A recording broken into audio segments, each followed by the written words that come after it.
I was standing at the airport with my suitcases, waiting for my son with tickets for our family vacation, when he called, "Dad, we're already on the plane. You're not coming." I heard Olivia, his wife, giggling softly in the phone. "We'll finally have a vacation without this old man." My hands were trembling with resentment, but at that moment I realized that they would regret it. Before we continue, please subscribe to the channel and let us know where you are listening in the comments. I stood in the middle of Portland International Airport, the terminal buzzing like a hive. My old suitcase, its handle worn smooth from years of use, sat heavy by my feet. The air smelled of burnt coffee from a nearby kiosk, and a garbled voice crackled over the loudspeaker, announcing a flight to Seattle. I checked my watch. 9:17 a.m. Liam should have been here by now, tickets in hand, ready for our family vacation to Hawaii. My fingers tapped nervously against my phone, the screen blank. Where was he? I shifted my weight, the ache in my knees reminding me of my 67 years. The crowd surged around me, a woman dragging a toddler, a businessman barking into his earpiece, a group of teenagers laughing over their phones. I scanned their faces, searching for Liam's familiar jawline, his quick stride. Nothing. My stomach twisted, but I pushed it down. He was probably stuck in traffic. Or maybe Olivia had slowed him down. She was always fussing over her makeup or her outfits. The phone buzzed in my hand, sharp and sudden. Liam's name lit up the screen. I exhaled, relief flooding me, and pressed it to my ear. "Hey, son, where are you? I've been waiting by the check-in desks." A pause. Too long. Then his voice, flat and cold, cut through the line.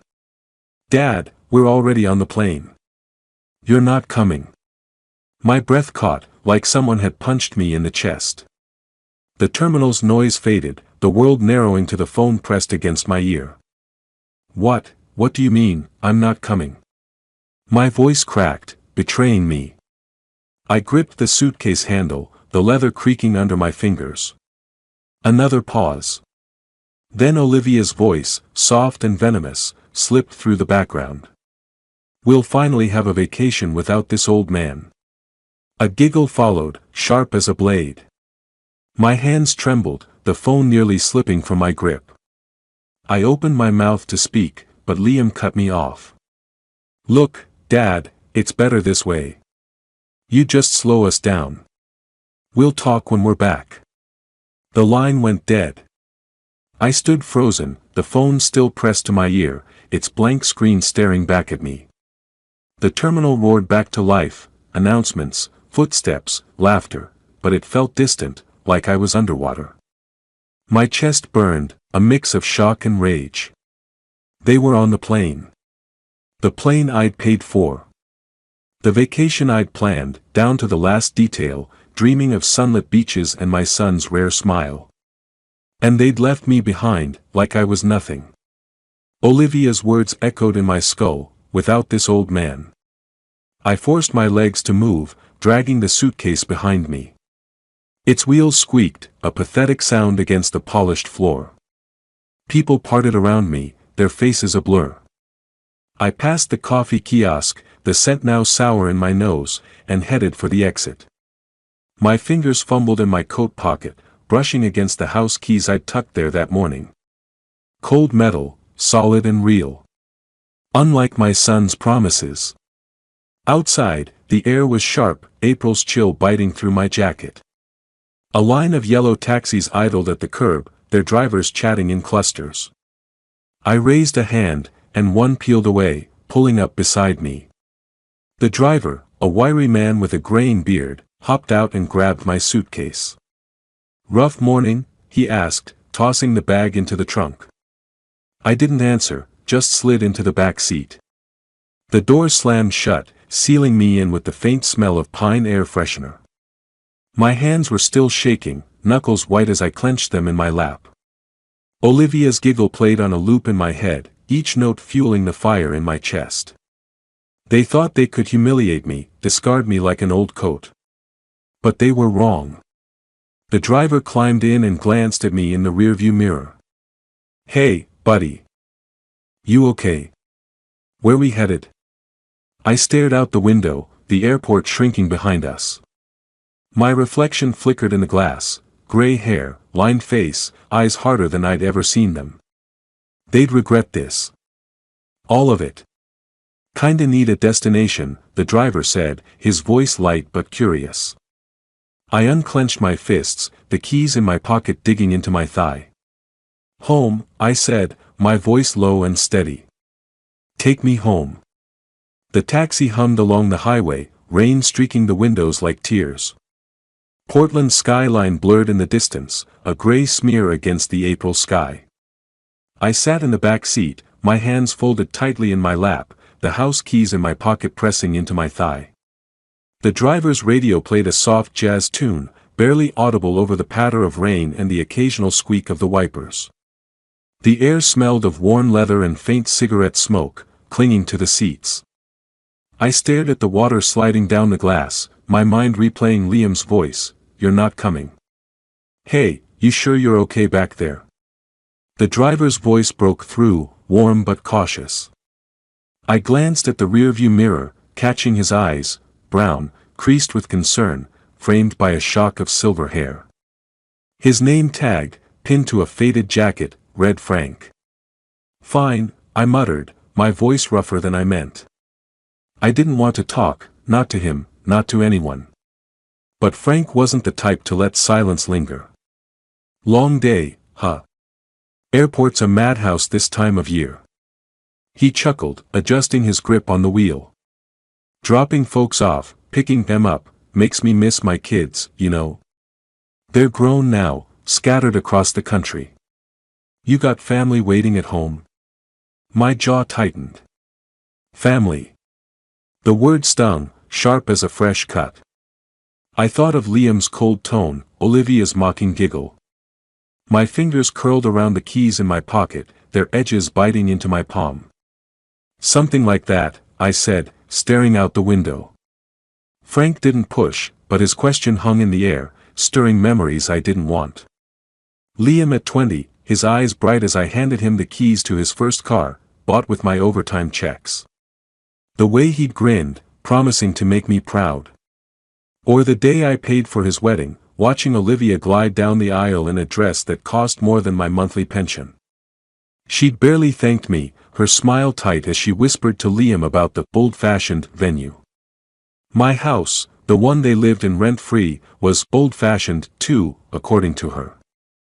I'd heard her say it last month, her voice dripping with disdain as she stood in my kitchen, sipping my coffee. I shifted in the seat, the leather creaking under me. The rain was heavier now, drumming against the roof.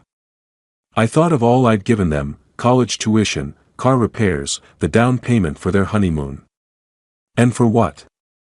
So they could leave me stranded in an airport, laughing like I was some burden they'd finally shed. You ever feel like you gave too much? The words slipped out before I could stop them, low and raw. Frank glanced back, his brow furrowing. To family? Hell, all the time. Gave my daughter my old truck when she moved to Seattle. She sold it a month later, didn't even tell me. He shook his head, but his tone stayed light. But that's how it goes, right? You give 'cause you love, doesn't always come back the way you hope. I nodded, my throat tight.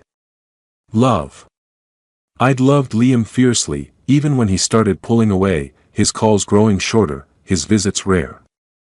I'd told myself it was just life, marriage, work, Olivia. But now I saw it clearly, every sacrifice, every dollar, had been a rope they'd used to tie me down, to keep me useful until they didn't need me anymore. The taxi slowed, turning into my neighborhood. The houses here were tidy, their lawns clipped, but the familiarity felt hollow. I leaned my head against the window, the glass cool against my temple. Olivia's voice echoed again, "Without this old man." My chest burned, but beneath the hurt, something else stirred, something hard and unyielding, like the keys in my hand. Frank pulled up to my house, the tires crunching on the wet gravel drive. The two-story colonial loomed ahead, its white paint peeling at the edges, the front porch sagging under years of neglect. My house. My life's work.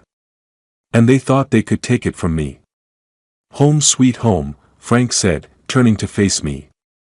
That'll be $28.50. I handed him a crumpled 30, waving off the change. Keep it, I said, my voice steadier now. I stepped out, the rain soaking my coat, and grabbed my suitcase from the trunk. The taxi's engine idled as I stood there, staring at the front door. My fingers closed around the keys, their weight grounding me. Frank leaned out his window. Take care, all right? Family stuff, it's never as bad as it seems. I didn't answer, just gave a curt nod. He drove off, the taillights fading into the rain. I turned to the house, my house, the one I built for a family that no longer existed. The keys gleamed faintly in my hand, slick with rain. My eyes narrowed, a quiet resolve settling in my bones. They'd see soon enough. I'd make sure of it. The front door creaked as I pushed it open, the familiar groan echoing in the quiet house. I dropped my suitcase by the threshold, its thud muffled by the faded rug. The air inside smelled of stale coffee and the faint lavender of the cleaner I'd used last week. My house, 2 stories of chipped paint and creaky floors, every inch earned through decades of long shifts and careful saving. Now it felt like a museum of mistakes, each room holding memories of a family that had turned its back on me. I shuffled to the kitchen, my shoes scuffing the hardwood. The morning's chill clung to my coat, but I didn't bother hanging it up. I flicked on the coffee maker, its low hum filling the silence. While it gurgled, I sank into the old armchair by the window, the springs groaning under my weight. A shelf across the room held family photos, Liam as a boy, grinning with a missing tooth, our fishing trip when he was 15, his wedding day, where I'd stood proud, ignoring Olivia's tight smile. I stared at the frames, my chest tight. How had it come to this? Liam's voice rang in my head, cold and final, "You're not coming." Olivia's giggle followed, sharp and cruel. Without this old man. My fingers twitched, itching to smash something, but I gripped the armrests instead, the wood smooth under my palms. I'd given them everything, college, cars, a roof over their heads. And they'd repaid me with a phone call and a laugh. I stood, pacing the kitchen, my steps heavy. The coffee maker beeped, but I ignored it, my eyes drifting to the keys I'd tossed on the counter. They glinted under the fluorescent light, small but solid. A reminder. This was my house. My life. I wasn't the burden they thought I was. I pulled out my phone, scrolling through contacts. The bank's number stared back at me, a quiet temptation. My thumb hovered over the call button, but I hesitated. Not yet. I needed to think, to plan. I wasn't Liam, acting on impulse, or Olivia, scheming behind fake smiles. Whatever I did, it would be deliberate. Fair. They'd feel it. I wandered to the living room, my hand brushing the back of the couch where Liam used to sprawl, demanding money for some new gadget. "Dad, you don't get it," he'd say, rolling his eyes when I suggested saving. Olivia was worse, her complaints slicing like paper cuts. "This house is so dated," she'd said once, sipping wine I'd paid for. "You should renovate." As if I hadn't poured my life into these walls. I stopped by the fireplace, my gaze landing on another photo, Liam and me at his graduation. I'd worked double shifts to cover his tuition, never complaining. He'd hugged me that day, promising to make me proud. A lie, I saw now. My throat burned, but I swallowed it down. No tears. Not for them. I thought of their voices in the airport, the ease with which they'd cut me out. They thought I was weak, a pushover who'd keep giving no matter what. They were wrong. I wasn't that man anymore. The man who'd stood in that terminal, shocked and trembling, was gone. In his place was someone else, someone who wouldn't let this go unanswered. I crossed to the window, the curtains rough against my fingers as I pushed them aside. The front yard stretched out, the grass patchy from neglect. Beyond it, the neighborhood was quiet, the rain slowing to a drizzle. I could see Elaine's house next door, her porch light glowing faintly. She'd understand, maybe. She'd lost her husband, faced her own betrayals. But this wasn't her fight. It was mine. My reflection stared back from the glass, eyes sharp and unyielding. I thought of the bank, the accounts I'd set up for Liam, the mortgage I'd paid off alone. They lived here because of me, slept under my roof, ate my food. And they thought they could discard me? No. They'd learn what it meant to cross me. I stepped back, my hand brushing the keys on the counter again. Their weight was a promise, a tether to the life I'd built. I wouldn't let them take it. Not anymore. Enough, I whispered, my voice steady, cutting through the house's silence. I turned from the window, my gaze settling on the yard again. You'll see. The faint hum of my old computer filled the study, its glow casting shadows across the cluttered desk. A half-empty coffee mug sat beside me, the bitter scent mixing with the musty smell of old books and paper. Outside, the rain had slowed to a drizzle, pattering softly against the window. My house felt too quiet, the kind of silence that pressed against your chest. I held my phone, the bank's number glowing on the screen. My thumb hovered over the call button, a knot tightening in my stomach. I thought of Liam, swiping my card for overpriced cocktails, and Olivia, her voice dripping with disdain, will finally have a vacation without this old man. The memory burned, pushing past the hesitation. They'd taken enough, dinners, clothes, that damn trip to Hawaii I'd funded. No more. I pressed the button. The line clicked, and a calm female voice answered. First Pacific Bank, this is Karen. How can I assist you? I cleared my throat, steadying my voice. This is Robert Cunningham. I need to make some changes to my account. Immediately. Karen's tone was professional, unruffled. Of course, Mr. Cunningham. Can you verify your account details? I rattled off the numbers, my eyes drifting to the keys on the desk. They glinted faintly, a reminder of the house I'd built, the life I'd earned. The one they thought they could leech off forever. Karen typed in the background, her keyboard clicking softly. All right, sir. What changes would you like to make? I want to revoke access for my son, Liam Cunningham, and his wife, Olivia. They're listed as authorized users on my secondary card. I need that stopped. Now. My words came out harder than I'd meant, but I didn't care. The chair creaked as I leaned forward, my free hand curling into a fist. A pause. I see. Can I ask for clarification? Are you removing their access permanently, or is this a temporary hold? Permanent, I said, my voice like steel. They're not to touch my accounts again. Karen's tone softened, just a fraction. I understand. I'll need to confirm a few details to process this. Can you provide the last 4 digits of the card in question? I gave her the information, my pulse quickening.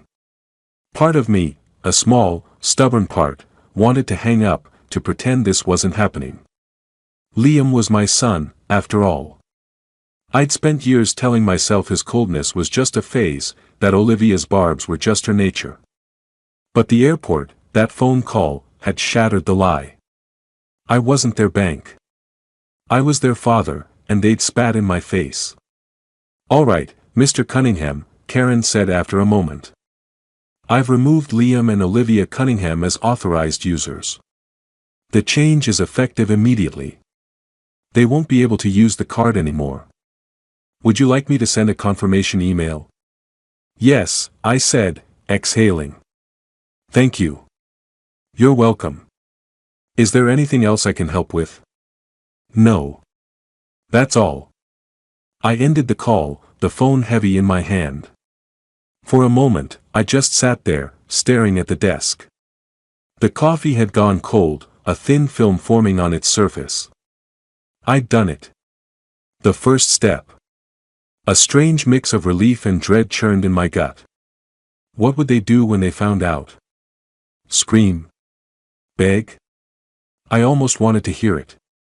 I stood, my knees protesting, and crossed to the window. The yard stretched out, patchy and wet, the neighbor's porch light glowing faintly through the mist. Elaine's house. She'd probably be up, sipping tea, ready to talk my ear off about her garden. But this wasn't her business. Not yet. My gaze fell back to the keys on the desk. I picked them up, their cool weight grounding me. This house, this life, it was mine. Not theirs. I closed my fist around the keys, the edges biting into my palm. Let them feel what it's like to lose something. The phone buzzed, snapping me out of my thoughts. A text notification lit up the screen, Liam's name. My heart skipped, but I didn't open it. Not yet. A slow smile crept across my face, sharp and unfamiliar. Let them squirm. I slipped the phone into my pocket and turned back to the window, the keys still in my hand. The rain had stopped, leaving the world quiet and still. Too quiet. I sat back in my study, the phone still warm from the bank call, and let my mind drift to Hawaii. I could picture it perfectly, Liam and Olivia, smug and carefree, lounging in some overpriced hotel restaurant. The kind with white tablecloths and crystal glasses that caught the light just so. The air would smell of plumeria and salt, the ocean's murmur drifting through open windows. They'd be laughing, toasting their victory over me, oblivious to the storm I just unleashed. I imagined the moment it hit. There at their table, Liam in some flashy shirt, Olivia with her perfect nails tapping the stem of a wineglass. The waiter, young, polite, probably used to entitled tourists, slides their card back across the table. "I'm sorry, sir," he says, his voice low. The payment was declined. Liam's laugh would falter, his brow creasing. "That's impossible. Run it again." He'd lean forward, all confidence, as if his charm could fix a computer's verdict. The waiter would nod, retreating, but the second attempt would fail too. I could see Liam's face redden, his fingers drumming the table. Olivia would lean in, her voice a hiss. "What did you do, Liam? Did you forget to tell him something?" "It's not me," Liam would snap, yanking out his phone. He'd call the bank, his voice rising as the automated system loops him through menus. Olivia's eyes would narrow, her napkin twisted in her hands. Then it would click. "It's him," she'd say, her voice low and venomous. "Your father." Back in my study, I leaned back in the chair, the wood creaking under me. The phone buzzed again, another message from Liam. I ignored it, letting the silence stretch. I knew what was coming. I'd heard their voicemails already, each one angrier than the last. I played them now, the speaker crackling as Liam's voice filled the room. "Dad, what the hell is this?" His tone was sharp, teetering on panic. "The card's not working. We're stuck here. Fix it. Now." The next one was Olivia, her voice like ice. "You think this is funny, Robert? Blocking our card? You're ruining our trip. You're pathetic." I let the messages play, their words washing over me. Pathetic. That's what they thought. But they were the ones scrambling, their perfect vacation crumbling because they'd underestimated me. I pictured them back in their hotel room now, the ocean view mocking them. Liam pacing, phone in hand, redialing me uselessly. Olivia perched on the bed, her arms crossed, plotting. "You idiot," she'd say, her voice cutting. "You said he'd never do this. You said he was too soft." "Don't start," Liam would fire back, raking a hand through his hair. "I didn't think he'd go this far. He's never pushed back before." "Well, he has now," Olivia would retort, her eyes flashing. "And we're screwed unless you figure this out." I could almost hear the wheels turning in her head. Olivia was clever, too clever. She'd be the one to pivot, to find a way to strike back. "Call Mason," she'd say, her voice steadying. He owes us. He can talk to your dad, sort this out. Liam would hesitate, his pride stung, but he'd nod. Fine. But this isn't over. He's going to regret this. My phone buzzed again, pulling me back to the study. Another voicemail. I played it, Liam's voice low and menacing. You think you're clever, Dad? Cutting us off. You're going to wish you hadn't. I mean it. I set the phone down, my pulse steady. Let them threaten. They had no power here. Not anymore. My eyes drifted to the stack of papers on the desk, legal documents, neatly clipped, waiting for my next move. The house keys sat beside them, their dull shine a quiet promise. They could rage all they wanted. I was just getting started. I leaned back, the chair groaning, and stared at the documents. Outside, the drizzle had stopped, leaving the world hushed. Too hushed. The lawyer's office smelled of polished wood and old leather, the kind of scent that clung to important decisions. I sat across from Mr. Hargrove, a gray-haired man with a face like weathered oak, his pen scratching notes on a legal pad. The folder of documents I'd brought lay open on his desk, its contents stark and final. Outside, Portland's downtown buzzed faintly, car horns, footsteps, the pulse of a city moving on without me. Inside, it was just us, the clock ticking softly on the wall. So, Robert, Hargrove said, peering over his glasses. You're certain about this? Removing Liam entirely from the will? I nodded, my hands folded in my lap. Certain. My voice was steady, but my chest tightened. Liam's face flashed in my mind, his grin at 16, holding up a trout we'd caught together. Then his voice from yesterday, cold and accusing, you're going to regret this. I pushed the memory away. He's made his choices. Hargrove raised an eyebrow, his pen pausing. I have to ask, family matters can be emotional. If you change your mind later, it's more paperwork. You're sure you want to move forward? I hesitated, just for a second. I thought of Liam's birthday last month, how I'd called and left a voicemail, my voice cheerful, only to get a text back hours later, busy, Dad. Talk later. No call came. Olivia's words echoed too, sharp and mocking. They didn't deserve my loyalty. Not anymore. I'm sure, I said, meeting his gaze. Let's do it. Hargrove nodded, jotting something down. All right. I'll draft the new will. You'll need to sign it, and we'll need a witness. Should be straightforward. He slid a form across the desk, his pen clicking. Anything else you want to add? Beneficiaries, specific bequests. I thought of the house, the keys I'd left on my desk that morning. The house stays mine, I said. For now, no beneficiaries. I'll decide later. He scribbled again, then looked up. Fair enough. I'll have this ready by tomorrow. You can come back to sign. I stood, shaking his hand, the folder tucked under my arm. The weight of it felt right, like a shield. As I stepped toward the door, a familiar voice stopped me. Robert? That you? I turned to see Elaine Thompson, my neighbor, standing in the hallway. Her gray curls were tucked under a scarf, her eyes bright despite the lines around them. She held a paper cup of coffee, the steam curling upward. Didn't expect to see you here, she said, her voice warm but curious. Elaine, I said, managing a small smile. Just, handling some business. Her gaze flicked to the folder, then back to me. Sounds serious. Got a minute for a coffee? There's a place across the street. My treat. I hesitated, but her warmth was hard to refuse. Sure, I said, following her out.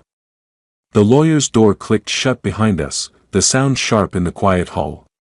The cafe was small, its air thick with the scent of roasted beans and cinnamon. We settled at a corner table, the clink of cups and low chatter surrounding us. Elaine sipped her coffee, studying me.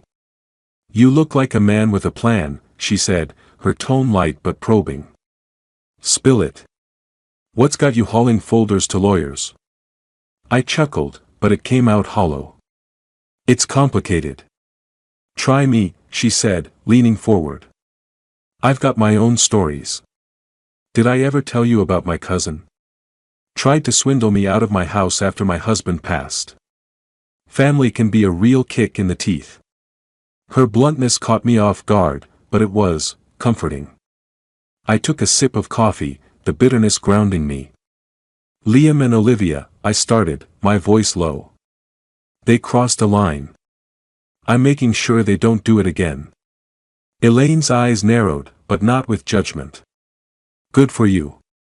People like that, they think they can take and take. You've got to draw a line. She paused. Then added, if you need a hand, I'm here. I'm no lawyer, but I'm nosy and I've got time. I smiled, genuinely this time. I'll keep that in mind. We talked a while longer, her stories pulling me out of my head. But as I walked home later, the folder still under my arm, my thoughts darkened. Elaine was a friend, maybe an ally, but this fight was mine.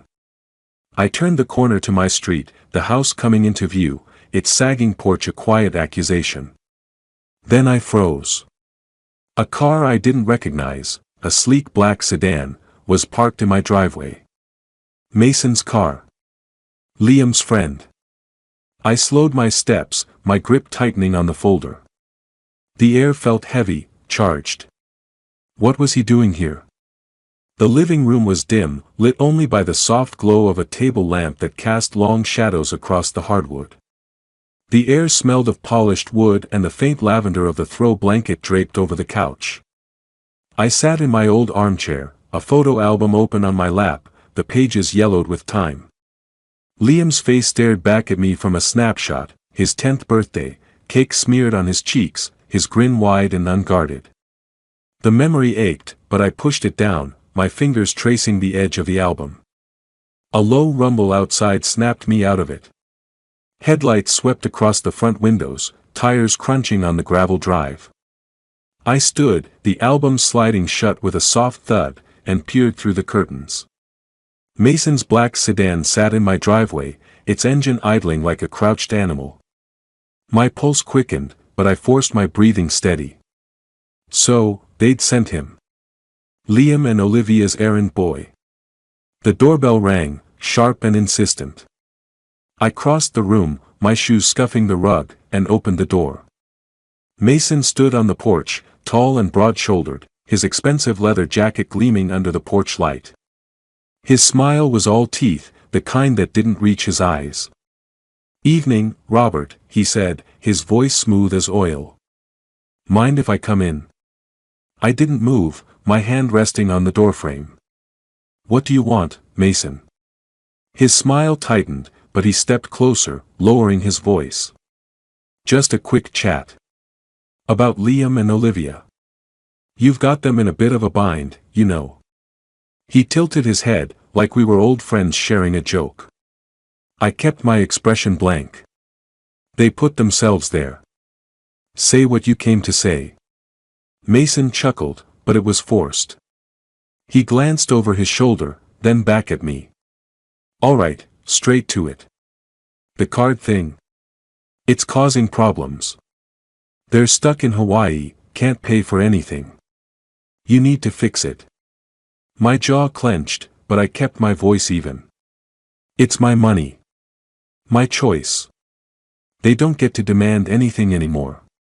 His smile vanished, replaced by a hard glint in his eyes. He leaned in, his voice dropping to a growl. "Come on, Robert. You don't want to make this messy. Liam's your son. He deserves your help. Always has." I remembered Mason's help years ago, borrowing $500 for a business deal he never repaid. My fingers tightened on the doorframe. "Deserves?" I said, my voice low and sharp. "Like you deserved that loan I gave you. Tell Liam he's on his own now. Both of them are." Mason's face darkened, his hands flexing at his sides. You're making a mistake, old man. Liam's not going to let this slide. You think you can just cut him off? He's got plans, and you're not going to like them. I stepped forward, close enough to smell the cologne he'd doused himself in. Tell him to try me, I said, each word deliberate. Now get off my porch. For a moment, he didn't move, his eyes locked on mine. Then he snorted, stepping back. This isn't over, he said, jabbing a finger at me. You'll see. He turned, striding back to his car, the door slamming as he peeled out of the drive. I shut the front door, the lock clicking with a satisfying snap. My heart was pounding, but a strange calm settled over me.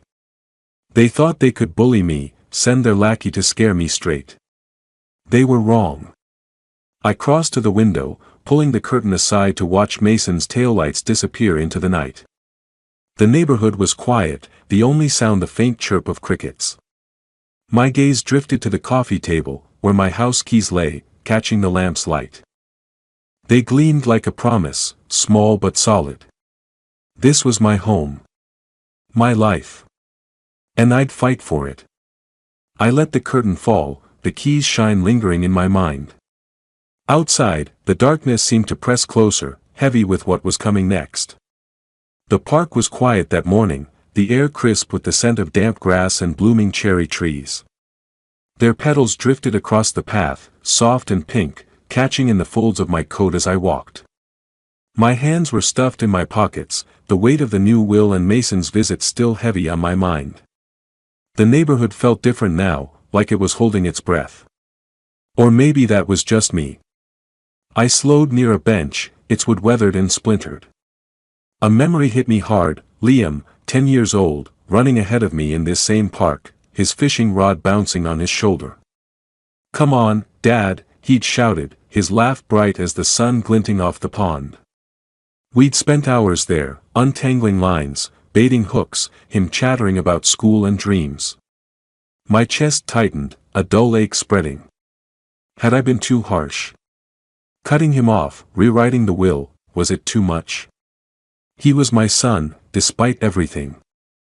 I sat on the bench, the cold seeping through my jeans. The park was nearly empty, just a jogger in the distance and the rustle of leaves overhead. I rubbed my hands together, trying to shake the doubt. Liam wasn't that boy anymore. He was the man who'd left me in an airport, who'd let Olivia mock me while they spent my money. But still, the memory of his laugh lingered, sharp as a blade. Robert?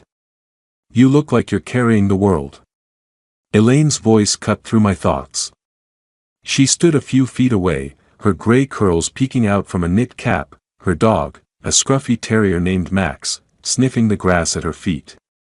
Her eyes were sharp, but kind, like she could see right through me. I managed a half smile. Just thinking. Didn't expect to see you here. Max drags me out every morning, she said, patting the dog's head. His fur was soft, matted with dew. You, though, you've got that look. Like you're wrestling with something big. Want to talk? I hesitated, but the weight in my chest pushed the words out. It's Liam.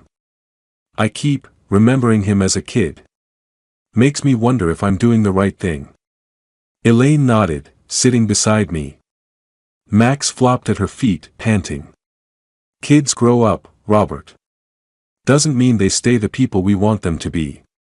Her voice was gentle, but firm. What's got you second-guessing? I told her about Mason, the threats, the will. The words came slowly, each one heavy. I cut him out, Elaine. My own son.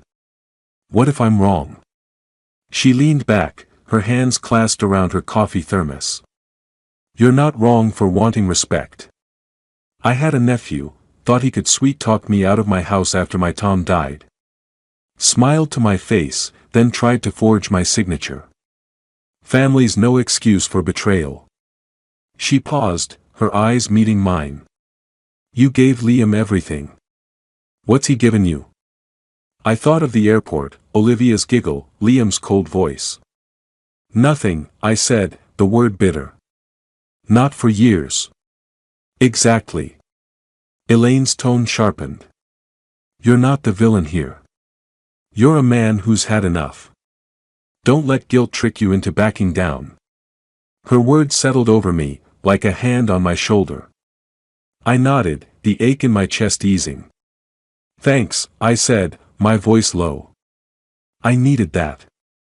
She grinned, standing. Come on. Let's walk.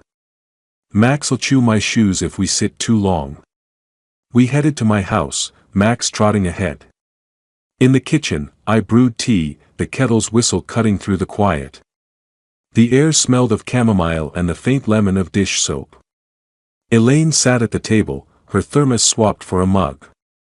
So, she said, her tone lighter. What's next? I poured tea, my eyes catching the folder of documents on the counter. The new will, signed and final.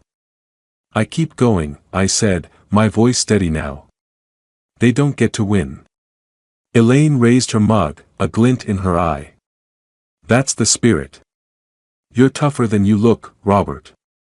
I smiled, setting the kettle down. The folder seemed to pulse, a quiet reminder of the path I'd chosen. I need to finish what I started, I said, glancing at her. She nodded, sipping her tea, her silence a kind of approval. Outside, the wind picked up, rattling the windows. The documents waited, their weight heavier than ever. The drill's whine filled the hallway, sharp and relentless, as the locksmith worked on the front door. The air carried the acrid tang of fresh paint and metal shavings, mingling with the familiar must of my old house. I stood a few feet away, arms crossed, watching the man swap out the old lock for a shiny new one. Each turn of the screwdriver felt like a stitch closing a wound. Liam and Olivia wouldn't walk through this door again, not without my say. Almost done here, the locksmith said, a wiry guy named Pete with a toolbox that clattered like loose change. You want me to do the back door too? Already done, I said, my voice calm but firm. Just finish this one. I want it solid. Pete nodded, wiping sweat from his brow. Big cleanup, huh? Kicking someone out. I didn't answer, just gave a tight smile. He didn't need to know. The new keys sat in my pocket, their edges pressing into my thigh, a quiet reminder of the line I was drawing. My house. My rules. I turned and headed upstairs, my footsteps heavy on the creaky steps. Liam and Olivia's bedroom door was ajar, the room a snapshot of their carelessness, clothes strewn across the bed, a half-empty coffee mug on the nightstand. I grabbed a stack of cardboard boxes from the hall and started packing. Olivia's designer dresses, each one a jab at my bank account, went in first, their silk slipping through my fingers like water. Liam's gadgets followed, his smartwatch, a gift from me for his last birthday, its screen still smudged from his fingers. Every item was a memory of my generosity, their ingratitude. I worked methodically, folding, stacking, sealing. The act was strangely satisfying, like reclaiming pieces of myself. I paused at a photo on their dresser, Liam and Olivia at some beach, their smiles smug. I tossed it into the box without a second glance. Let them keep their memories. They wouldn't keep my home. Pete's drill stopped, his voice calling up. All set, Mr. Cunningham. Want to test the keys? Be right down, I shouted, taping the last box shut. I carried it downstairs, the weight tugging at my arms, and stacked it with the others in the yard. The grass was damp, the April air cool against my skin. The boxes formed a neat row, a silent eviction notice. I pulled a note card from my pocket, scribbled a message, "You don't live here anymore," and tucked it under the top box's flap. Simple. Final. The front door creaked open, and Elaine stepped out, her scarf fluttering in the breeze. She'd stopped by to check on me, her presence a steady anchor. Well, damn, Robert, she said, eyeing the boxes. You don't mess around. I shrugged, dusting my hands. Had to be done. She nodded, her eyes scanning the yard. They're going to lose it when they see this. You sure you're ready for the fallout? They've had their chances, I said, my voice low. I'm done waiting for them to change. Elaine's lips twitched, almost a smile. Good. But keep your eyes open.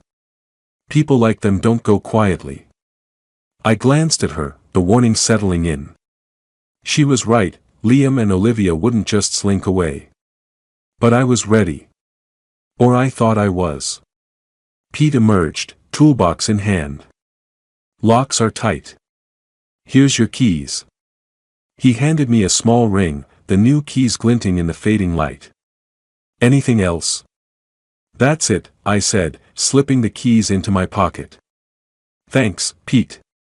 He tipped his cap and headed to his van, the engine rumbling as he drove off. Elaine and I stood there, the yard quiet except for the rustle of leaves. The boxes loomed, a testament to the bridge I'd burned. You did good, Elaine said, her voice soft but sure. This is yours now. All of it. I nodded, my throat tight. The new keys felt heavier than before, their weight a promise and a burden. I turned to the house, its silhouette sharp against the dusk. Then I heard it, a faint drone overhead, the low hum of a plane cutting through the sky. My grip tightened on the keys, my pulse quickening. They were coming back. The living room was warm, the scent of fresh coffee curling from the mug in my hands. The lamp cast a soft glow, pooling on the rug, its frayed edges a quiet testament to years of footsteps. Outside, the May evening had settled over Portland's suburbs, the air cool and heavy with the promise of rain. I sat in my armchair, the new keys in my pocket a reassuring weight, when a low rumble broke the silence. Headlights flashed across the curtains, tires crunching on gravel. They were back. I stood, setting the mug down, and moved to the window, easing the curtain aside. Liam and Olivia stumbled out of a taxi, their suitcases thudding onto the driveway. Liam's shirt was rumpled, his hair a mess, while Olivia clutched her designer bag like a lifeline, her heels clicking on the pavement. They looked smaller somehow, diminished under the streetlight's harsh glow. I stayed still, my breath steady, watching. Liam fumbled with his keys, his movements jerky as he approached the front door. The lock didn't budge. He tried again, twisting harder, his shoulders tensing. What the hell, he muttered, loud enough to carry through the glass. Olivia stepped closer, her voice sharp. Try it again, Liam. You're doing it wrong. I'm not, he snapped, shoving the key in once more. The door stayed shut, unyielding. He slammed his palm against it, the sound echoing in the quiet night. Dad! Open the damn door. I didn't move. My pulse quickened, but not from fear. This was it, the moment I'd built toward. The new locks, the boxes, the note. They'd feel every choice they'd made, every word they'd thrown at me. Olivia's giggle from that airport call echoed in my head, without this old man. Let them see what that meant. Liam pounded again, his voice rising. Dad, I know you're in there. Stop this crap and let us in. Olivia grabbed his arm, her nails digging in. Scream louder, why don't you? The whole street's watching. Then what do you suggest, he hissed, turning on her. He's locked us out, Liv. Our own house. It's his house, she shot back, her voice low and venomous. You said he'd never do this. You said he was spineless. Liam's face twisted, but he didn't answer. He kicked the door, the thud dull and futile.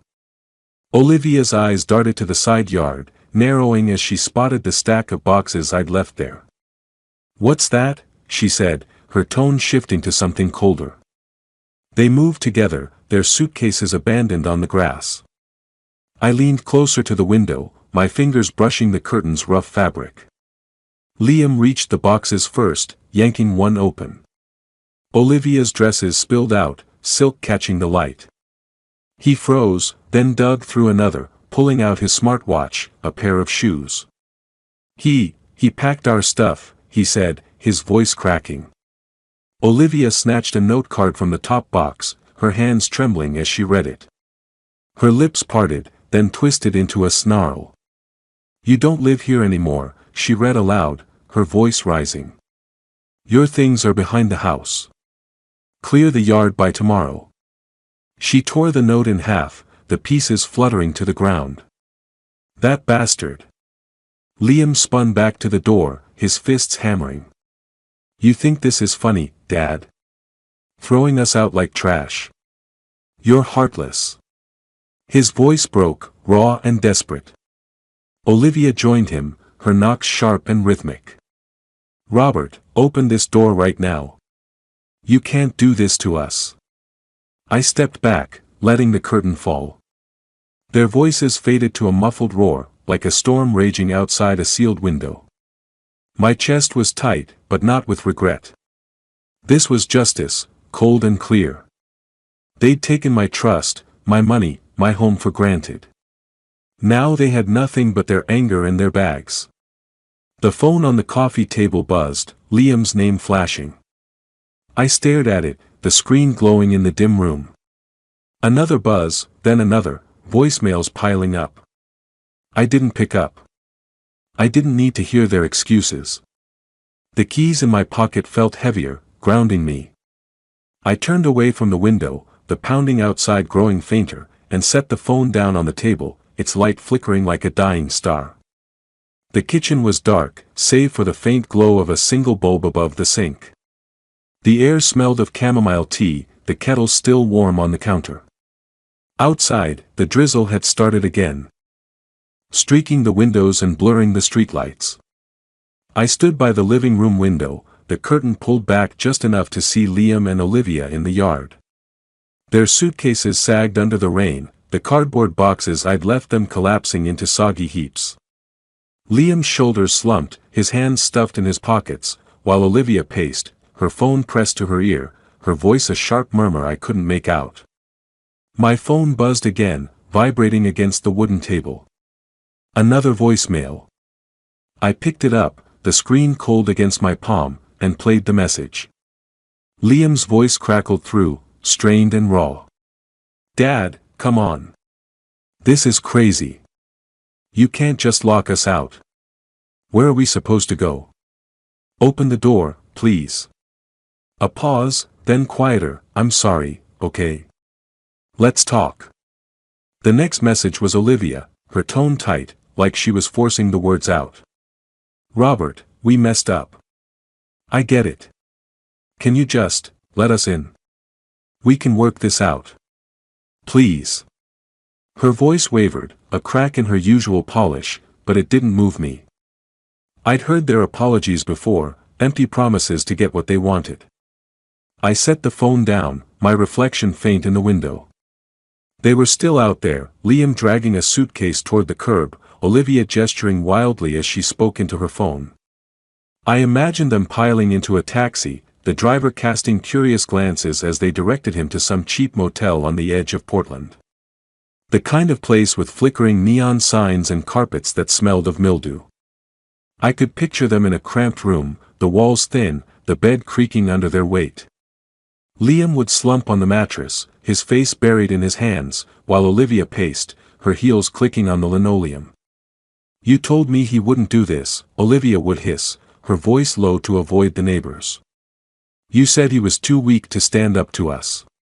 Liam would snap back, his patience frayed. I didn't think he'd go this far, Liv. He's never fought back before. How was I supposed to know? You should have known, she'd retort, throwing her bag onto the bed. That stunt at the airport was your idea. Leave him behind, you said. He'll get over it. Now look at us. Don't pin this on me, Liam would growl, standing to face her. You're the one who kept pushing, whining about his house, his money. You wanted this life as much as I did. Olivia's eyes would flash, but her voice would drop, cold and cutting. We're not done. We'll go back tomorrow. Beg if we have to. He's got to crack eventually. I blinked, pulling myself back to the kitchen. The image was so vivid I could almost smell the motel's stale air. My phone buzzed again, but I didn't check it. Their voices, their panic, it was proof of their weakness. They'd built their lives on my generosity, and now, stripped of it, they were floundering. I felt no pity, only a quiet calm, like the stillness after a storm. I poured myself a cup of tea, the steam curling upward, and sat at the table. The wood creaked under my elbows, familiar and solid. My eyes fell on a small note card tucked under a stack of bills, Elaine's handwriting, neat and looping. Coffee tomorrow? My treat. E. I smiled, the tension in my chest easing. She'd been there through all of this, a steady voice cutting through the noise. Tomorrow, I'd tell her everything, share the weight of this victory. The rain tapped against the window, a soft rhythm. I sipped my tea, the warmth spreading through me, and let the note card rest in my hand. Outside, the yard was empty now, their suitcases gone, the boxes a ruined pile. They'd lost. And I was still here. The cafe was a warm haven, its air thick with the scent of roasted coffee and fresh pastries. Sunlight streamed through the wide windows, glinting off the wooden tables and the polished counter where baristas chatted over the hiss of the espresso machine. I sat across from Elaine, my hands wrapped around a ceramic mug, the heat seeping into my palms. Her gray curls bounced as she leaned forward, her eyes bright with curiosity. So, she said, stirring her latte, how's it feel to be the king of your castle again? I chuckled, the sound lighter than I'd expected. Feels right, I said, my voice steady. Quiet, but right. She grinned, tapping her spoon against the mug with a soft clink. Damn straight. You showed Robert. Not many would have had the guts. I took a sip, the coffee bitter and strong, grounding me. The cafe buzzed around us, couples murmuring, a student typing furiously on a laptop, the barista calling out an order. It felt normal, like the world had kept turning despite the war I'd fought. They called again last night, I said, setting the mug down. Liam and Olivia. Left messages, begging to come back. Said they were sorry, that they'd change. Elaine's brow arched, her lips pursing. And you believe them? I shook my head, a small smile tugging at my mouth. Not a word. It's the same old song, say what I want to hear, then go back to their ways. I'm done dancing to it. Good, she said, her voice firm. You protected yourself. That's what matters. They made their bed, let them lie in it. I nodded, her words settling like stones in a riverbed. I thought of Liam's last message, his voice soft, almost broken, Dad, please. Give us a chance. I'd listened to it once, then deleted it, the act as final as locking the door. Olivia's message had been smoother, calculated, but it rang just as hollow. They weren't sorry for hurting me, they were sorry they'd lost their meal ticket. The clarity of it was freeing, like shedding a weight I'd carried too long. We talked a while longer, Elaine sharing her plans to plant roses in her garden, her enthusiasm pulling me into the moment. You should come help, she said, her eyes twinkling. Get your hands dirty. It's good for the soul. Maybe I will, I said, meaning it. For the first time in years, I felt like I had room to breathe, to choose my own path. Back home, the kitchen was warm, the air filled with the sweet scent of apples and cinnamon. I decided to bake a pie, something I hadn't done in ages. The dough was rolled out on the counter, the apples sliced and spiced, their juice sticking to my fingers. I worked slowly, deliberately, the rhythm soothing. I remembered baking for Liam when he was a boy, his eyes wide as he sneaked a taste of the filling. The memory didn't sting anymore, it was just a fact, a piece of a life I'd left behind. The front door creaked open, and Elaine stepped in, a small bouquet of daisies in her hand. From my garden, she said, setting them in a vase on the table. Thought they'd brighten the place. They do, I said, sliding the pie into the oven. The kitchen glowed, sunlight spilling through the open door, catching the petals in a soft halo. Elaine settled at the table, her presence easy, familiar. "We should do a dinner soon," she said. "You, me, maybe a few neighbors. Break in this new chapter right." I smiled, wiping my hands on a towel. "I'd like that." She leaned back, her fingers tracing the vase's edge. "You're going to be okay, Robert. Better than okay." I nodded, the words sinking in. The oven hummed, the pie baking, its warmth filling the room.